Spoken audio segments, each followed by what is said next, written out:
அஸ்ஸலாமு அலைக்கும் வரஹ்மத்துல்லாஹி வபரகாத்துஹு. பிஸ்மில்லாஹ், அல்ஹம்துலில்லாஹ், வஸ்ஸலாத்து வஸ்ஸலாமு அலா ரசூலில்லாஹ் வபஅத். அன்பானவர்களே, அன்னைக்கு ஒரு நாள் பள்ளிவாசலில் தொழுதுட்டு வெளியில் வர்றேன். ஒரு மனிதரை பார்க்குறேன். அந்த மனிதருடைய முகம் மலர்ந்து சிரித்த முகத்தோடு இருக்கிறார்.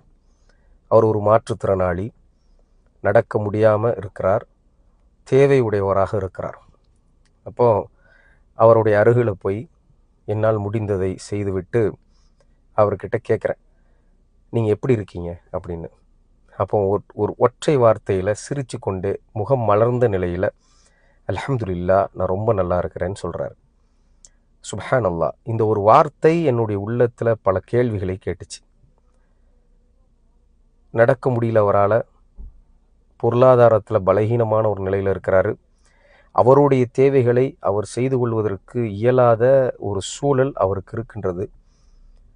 இருந்தும் கூட படைத்த இறைவனுக்கே எல்லா புகழும், என்னை படைத்த இறைவனுக்கே எல்லா புகழும் என்கின்ற அந்த ஒரு வார்த்தையை, அல்ஹம்துலில்லாஹ் என்கின்ற வார்த்தையை உள்ளத்திலிருந்து முகம் மலர்ந்த நிலையில் சிரிச்சு கொண்டு அவர் என்கிட்ட சொல்கிறாருன்னா, அவர் இறைவனுக்கு எவ்வளோ நன்றி செலுத்தக்கூடியவராக இருக்கிறார் என்பதை நம்மளால் புரிஞ்சு கொள்ள முடியுது.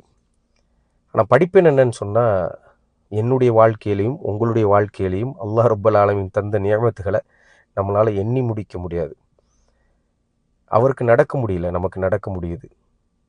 அவருக்கு அவருடைய தேவைகளை செய்து கொள்வதற்கு கஷ்டமாக இருக்குது. பெரும்பான்மையான நமக்கு அப்படி இல்லை. பொருளாதாரத்தில் பலகீனமாக இருக்கிறாரு, நாம் அப்படி இல்லை. நமக்கு எல்லா நியமத்துகளையும் அல்லாஹ் ரப்பல் ஆலமீன் எல்லா அருட்கொடைகளையும் தந்திருக்கிறான்.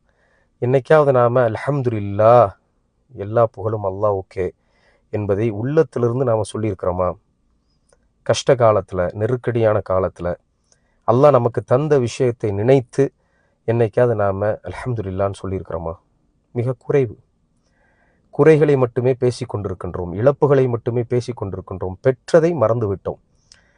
எப்படி ஒரு கம்பெனியுடைய முதலாளி லாபத்தை தன்னுடைய தொழிலாளியோடு ஷேர் பண்ண மாட்டான், பகிர்ந்து கொள்ள மாட்டார். ஆனால் நஷ்டம் வந்துச்சுன்னா நிறைய பகிர்ந்து கொள்வார். இழப்பு வந்துச்சுன்னா நிறைய பகிர்ந்து கொள்வார், திட்டுவார், சில பேருக்கு சம்பளத்தை கம்மி பண்ணிடுவார். அதுபோல தான் நம்ம அல்லாஹ் சுப்ஹானஹு வ தஆலாட்ட டீல் பண்ணுறோம். அல்லாஹ் ரப்பல் ஆலமீன் எவ்வளோ விஷயத்தை தந்திருக்கிறான், அதுக்கெல்லாம் நம்ம அப்ரிஷியேட் பண்ண மாட்டோம், அதுக்கெல்லாம் நன்றி செலுத்த மாட்டோம். ஆனால் அல்லாஹ் ரப்பல் ஆலமீன் சில விஷயங்களை நம்மளுடைய வாழ்க்கையிலேருந்து அகற்றுவோம். அதுக்கு காரணம் நம்மளுடைய பாவங்களாக இருக்கும். ஆனால் அதெல்லாம் மறந்துட்டு அல்லாஹ் எடுத்துட்டானே, அல்லாஹ் என்னை இப்படி சோதிச்சிட்டானே, அல்லாஹ் இப்படி என்னை சோதிக்கலாமா இப்படின்னு அல்லாஹ் ரப்பல் ஆலமீனையே திட்டக்கூடியவர்களாக நஅஊது பில்லாஹ் நாம் ஆயிடுறோம். அப்படிங்கிறது மிகப்பெரிய கொடுமை. இந்த மனிதரை யோசிச்சு பாருங்க. அவர் அல்ஹம்துலில்லாஹ்னு சொல்கிறாருன்னா உண்மையான முஃமின் அவர் தான். இவ்வளோ இழப்புலையும், இவ்வளோ கஷ்டத்துலையும், இவ்வளோ நெருக்கடியிலையும் அவரால் சிரித்த முகத்தோடு அல்ஹம்துலில்லாஹ்னு சொல்ல முடியுதுன்னா அவர் வாழ்க்கை எப்படி வாழ்கிறாருங்கிறத புரிஞ்சுக்குங்க. நம்முடைய உள்ளத்தை தொட்டு நாம் கேட்போம், நானும் நீங்களும், அல்லாஹ் சுப்ஹானஹு வ தஆலாவுக்காக நாம் வாழ்ந்திருக்கிறோமா அப்படின்னு. அல்லாஹ் ரப்பல் ஆலமீன் தந்த நியமத்துகளை ஒவ்வொரு நாளும் நினைத்து நினைத்து அல்லாஹ்வுக்கு ஷுக்ர் செய்தவர்களாக, தொழுது வணங்கக்கூடியவர்களாக நாம் இருந்திருக்கிறோமா? யோசிச்சு பாருங்கள். அல்லாஹ் ரப்பல் ஆலமீன் அதாவது நபிமார்களை பற்றி பேசும் பொழுது அப்தன் ஷக்கூரா, அப்தன் ஷக்கூரா, நன்றி செலுத்தக்கூடிய நல்லடிமை அவர். நூஹ் அலைஹிஸ்ஸலாமா, நன்றி செலுத்தக்கூடிய நல்லடிமை அவர். லூத் அலைஹிஸ்ஸலாமா, நன்றி செலுத்தக்கூடிய நல்லடிமை அவர்.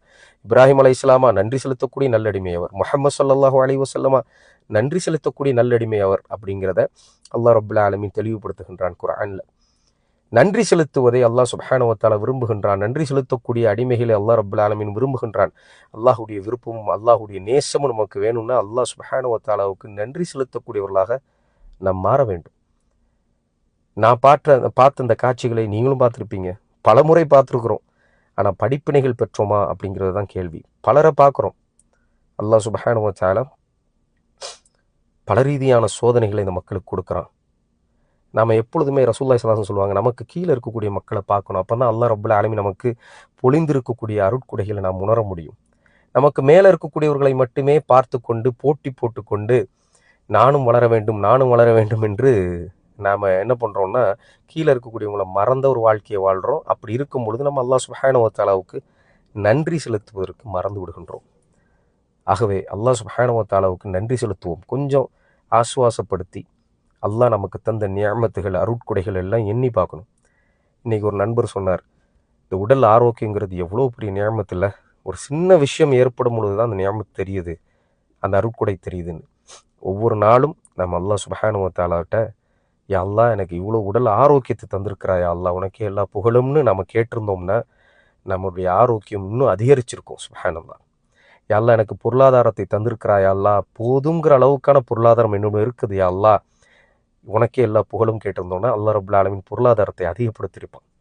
யா அல்லாஹ் அந்த ஹிதாயத்துக்கு நான் முஸ்லீமாக வாழ்வதற்கு யா அல்லாஹ் உனக்கு நான் நன்றி செலுத்துகிறேன் யா அல்லாஹ். எத்தனையோ பேருக்கு நேர்வழி இல்லாமல் இருக்கிறாங்க யா அல்லாஹ், எத்தனையோ பேர் இருக்கிறாங்க, எனக்கு இந்த நேர்வழியை தந்திருக்கிறா யா அல்லான்னு நான் கேட்டிருந்தேன்னு சொன்னால் அல்லாஹ் சுப்ஹானஹு வ தஆலா நேர்வழியை அதிகப்படுத்தியிருப்பான். நம்ம அதெல்லாம் கேட்காமையே வாழ்ந்து கொண்டிருக்கின்றோம்.